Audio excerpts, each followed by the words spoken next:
Senhores telespectadores, este nosso programa vai ser transmitido pela primeira vez no domingo da Páscoa do ano 2008. É claro, ele é gravado com uns dias de antecedência, não pode deixar de ser, mas foi todo pensado com o espírito posto na Páscoa. O que significa a Páscoa? O que significa a Páscoa para todo o mundo, porque a Páscoa é uma festa mundial. Uma festa mundial porque, é claro, é uma festa do próprio planeta. No fundo, a Páscoa é o equinócio da primavera. É o dia do ano em que os dias são exatamente iguais às noites. Porque o eixo da Terra, ao dar o seu movimento de translação pelo Sol, faz com que, por vezes, são os dias maiores, noutra parte do ano são os dias mais pequenos. Ora bem, o equinócio, quer dizer, equi igual, nócio, noite. O equinócio é quando os dias são iguais às noites. E esse período começa exatamente na Páscoa, em 21 de março. Portanto, uma festa do globo terrestre é uma festa para toda a humanidade. É claro que a Páscoa tem sido entendida de muitas maneiras. Vale a pena meditar na própria palavra Páscoa. Nós dizemos Páscoa, que é uma palavra que não vem do latim. O português vem geralmente do latim. Pois bem, a nossa não. Esta palavra Páscoa vem diretamente do hebreu. Em hebreu diz-se pescar. É isso que dá Páscoa. Que dá a Páscoa portuguesa, dá a Páscoa espanhola, dá a Páscoa italiana, dá, por exemplo, a Páscoa russa, dá a Páscoa grega, dá a Páscoa sueca. Uma grande parte do mundo adotou a expressão derivada do hebreu. Mas reparem, em inglês, Páscoa diz-se Easter. E-A-S-T-E-R. Em alemão, diz-se Ostern. Tanto Easter como Ostern vêm de uma palavra Ostera, que era uma deusa pagã, a deusa da fertilidade, do nascimento das flores, dos pássaros a cantar nos ninhos, da alegria. É o renascimento da vida na primavera. E essa divindade, a Ostera, era o mito que simbolizava isso tudo. Bom, reparem que isto são duas visões completamente diferentes da Páscoa. A Páscoa hebraica é uma Páscoa da religião, porque a palavra hebraica significa libertação, libertação do povo hebreu que estava preso dos egípcios, estava lá numa situação de escravatura. E na Páscoa, conduzido pelo primeiro profeta, que foi Moisés, libertou-se desse cativeiro e iniciou a sua longa caminhada através do deserto, a caminho da Terra Santa. Essa é a Páscoa judaica. Esta Páscoa judaica dura milhares de anos. Depois os cristãos deram-lhe uma outra interpretação. Não, é Páscoa quem renasce, não é só a vida, não é só a natureza, é o próprio Cristo, é o próprio Deus humanado, que sai da sua sepultura e ressurge para uma vida nova que é a vida verdadeira, a vida em glória. Até aí ele tinha vivido neste vale de lágrimas que é o mundo. Depois da ressurreição, ele vive em plenitude. Bom, é sempre a ideia de uma vida cheia, uma vida plena.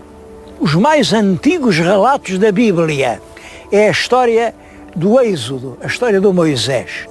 Moisés é o primeiro profeta e a sua história vem contada realmente nesse livro, o Êxodos, que é o segundo livro do Pentateuco.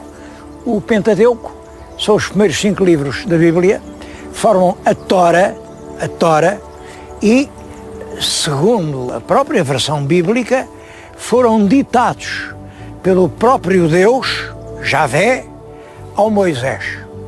São livros ditados pelo próprio Deus. É por isso que se chama a Sagrada Escritura, Escritura do próprio Deus. Ora bem, conta a história de Moisés e essa história começa por um estratagema. Diz que os hebreus estavam realmente reduzidos à escravatura no Egito, eram os escravos dos faraós, tinham muito trabalho, mas multiplicavam-se muito. Os judeus tinham muitos filhos. A fertilidade aparece sempre na Bíblia como uma qualidade positiva, ao passo que a esterilidade é uma qualidade negativa. Fertilidade é vida, esterilidade é morte.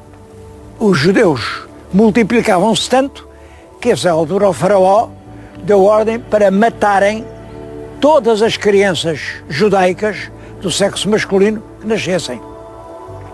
Bom, mas a mãe de Moisés teve aquele menino, o menino era muito bonito, ela escondeu até que o menino fazia 3 meses. Com 3 meses já era difícil ocultá-lo, então ela serviu-se de um estratagema. É muito curioso, este livro da Bíblia começa por uma habilidade um pouco manhosa. É esta.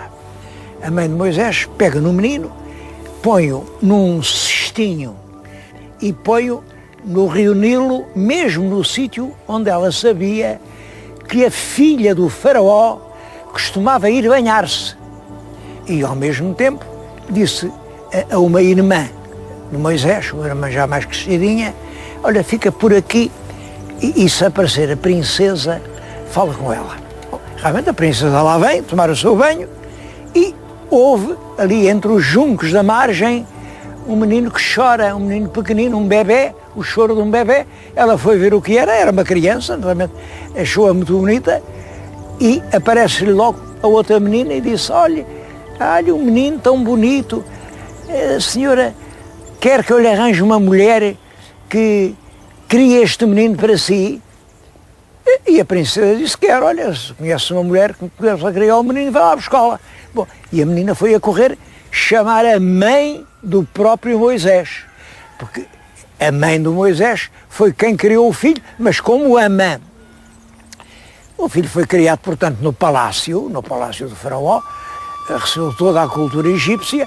Quando chegou ao homem, fez-se pastor dos grandes rebanhos do faraó, andava à frente dos rebanhos e dos pastores com aquelas terras, e a certa altura viu a sarça ardente. A sarça ardente era um fogo estranho, um fogo luminoso, que ardia sem se consumir. Não era nada que estivesse a queimar-se, não, era o fogo pelo fogo, a sarça ardente. Mas daquele fogo saiu uma voz poderosa que dizia, Moisés, Moisés, escuta a minha voz. Era a própria voz de Deus. Foi assim, sob a forma de uma chama, a sarça ardente, ficou para sempre o primeiro símbolo do Espírito Divino. Foi assim que Javé aparece a Moisés e dá ordens, o que ele deve fazer. Deve ir ter com o faraó, deve-lhe dizer que ele tem que libertar os judeus, tem que lhes permitir que eles vão de jornada até à sua longínqua terra prometida.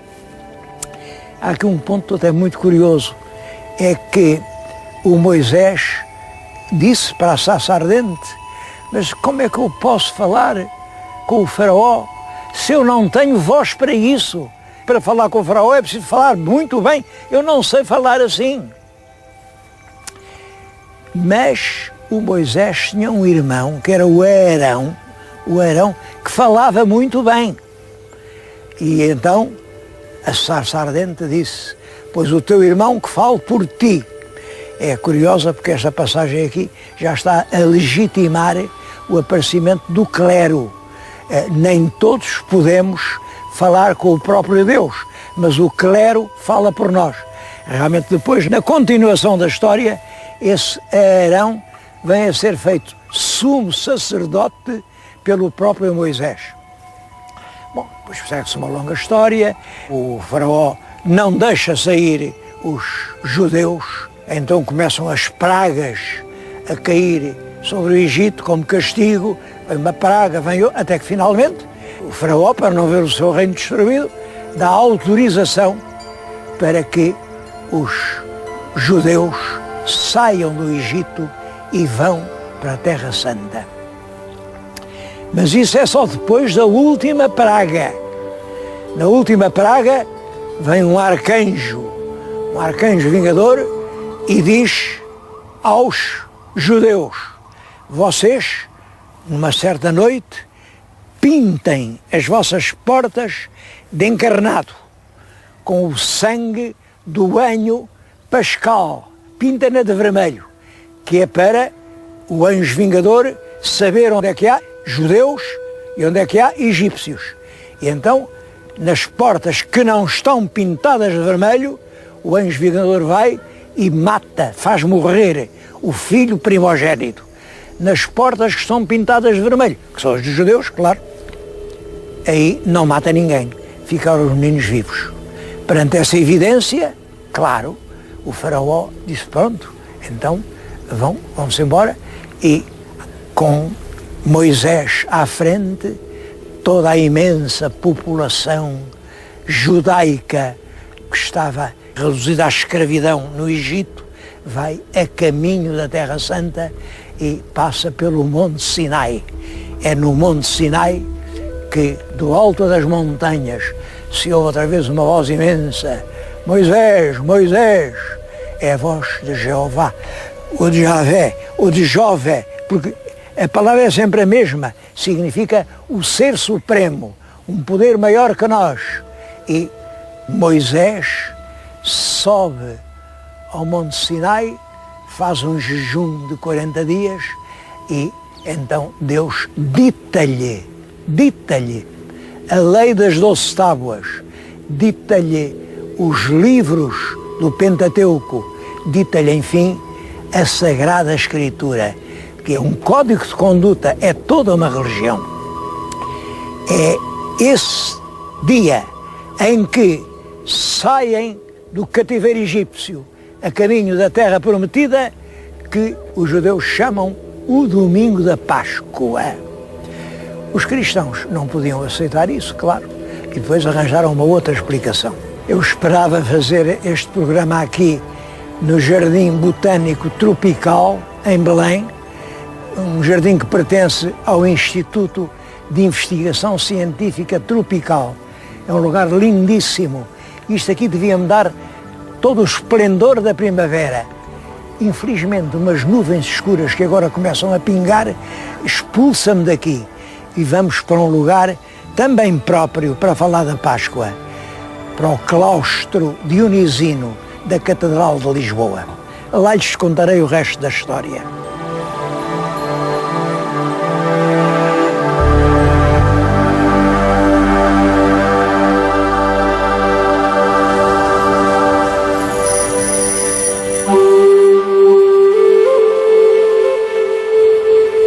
O claustro está diferente do que eu esperava.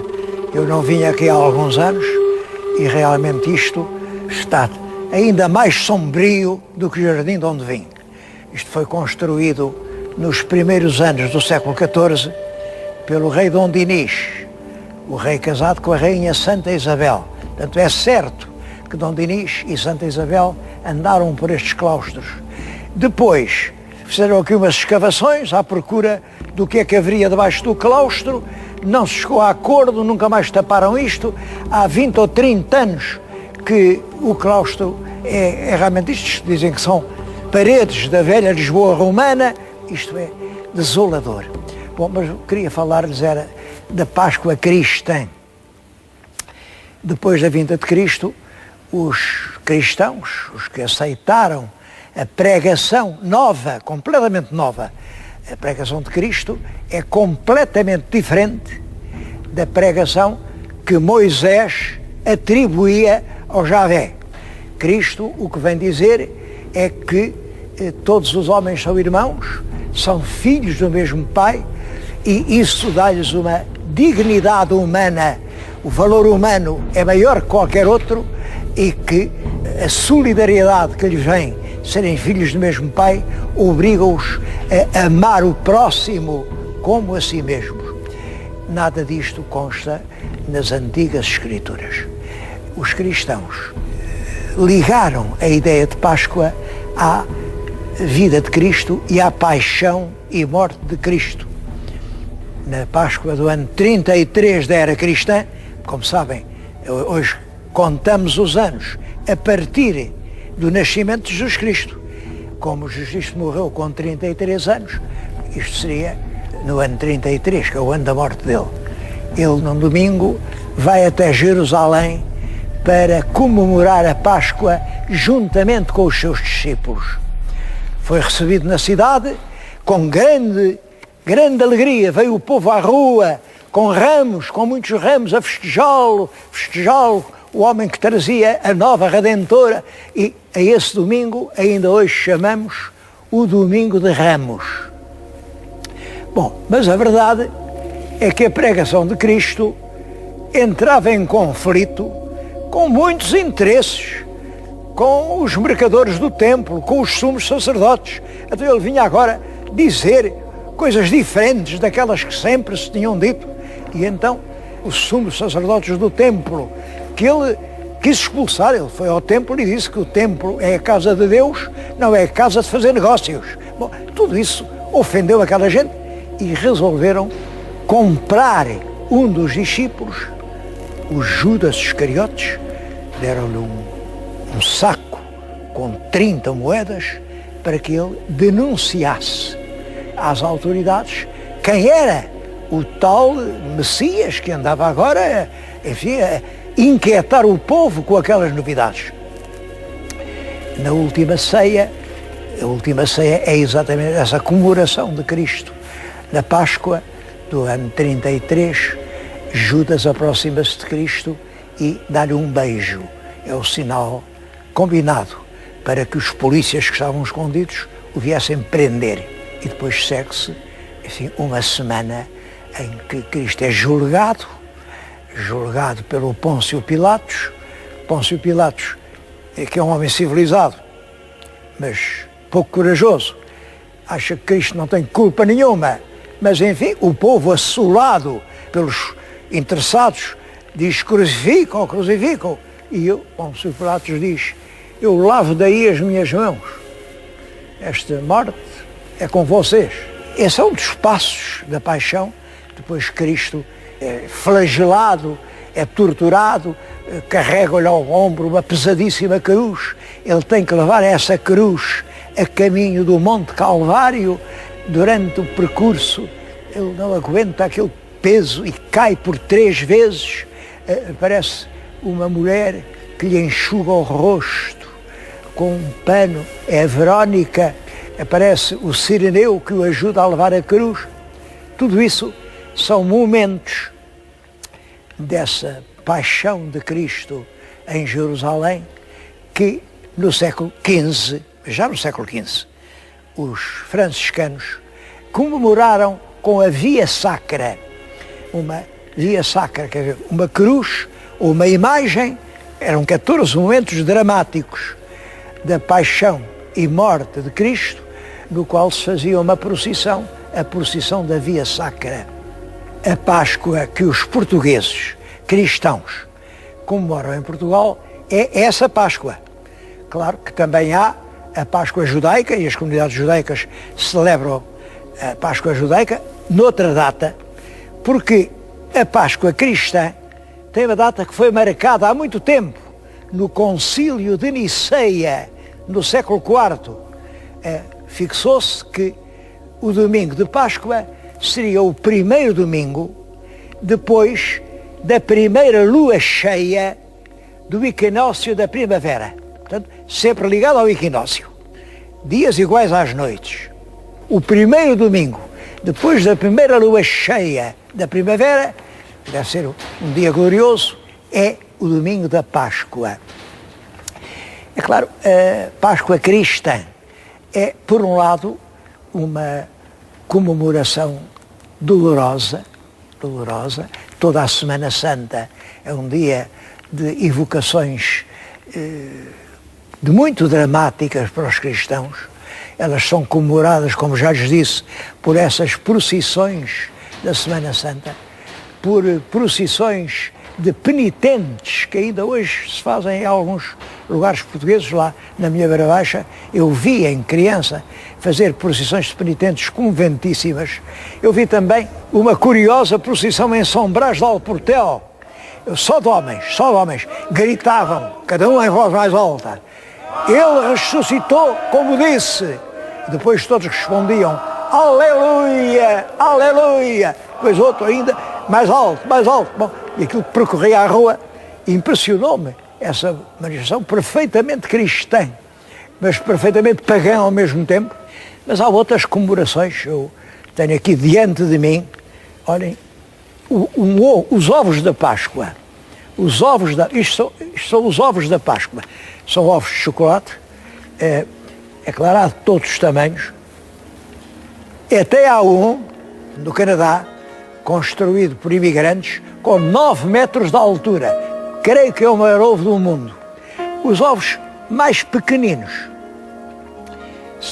isto foi reduzido, são as nossas amêndoas. As amêndoas de Páscoa ainda são um ovo pequenino, tem o feitio do ovo. Bom, mas há também, depois disto, dos ovos de chocolate, apareceram ovos de prata, ovos de ouro, ovos de porcelana. Isto é um ovo do ano 2004, como foi oferecido por um querido amigo meu, alemão, porque é o ovo que na Alemanha comemora a Páscoa, não é a cruz, é ainda realmente a Páscoa pagã. Um outro símbolo importante é o coelhinho. O coelho é o símbolo da Páscoa. Porquê? Porque é um animal extremamente fértil e a Páscoa é o tempo da fertilidade, da vida que nasce. Páscoa cristã termina na ressurreição, é a Páscoa da ressurreição, é assim que se lhe chama, e termina realmente com a palavra aleluia. O meu voto neste domingo de Páscoa é que todos nós tenhamos razões para dizer aleluia. Aleluia quer dizer alegria, somos felizes, abracemos-nos porque somos todos irmãos, abracemos-nos todos, os novos e os velhos, os grandes e os pequenos, as crianças e os adultos, os brancos e os pretos, até os inimigos que a esta hora, em tantas partes do mundo, se matam uns aos outros como animais ferozes. É preciso que todos, possamos dizer aleluia, aleluia. É o sentimento que irmana aos homens nestas primaveras que serão eternas no mundo.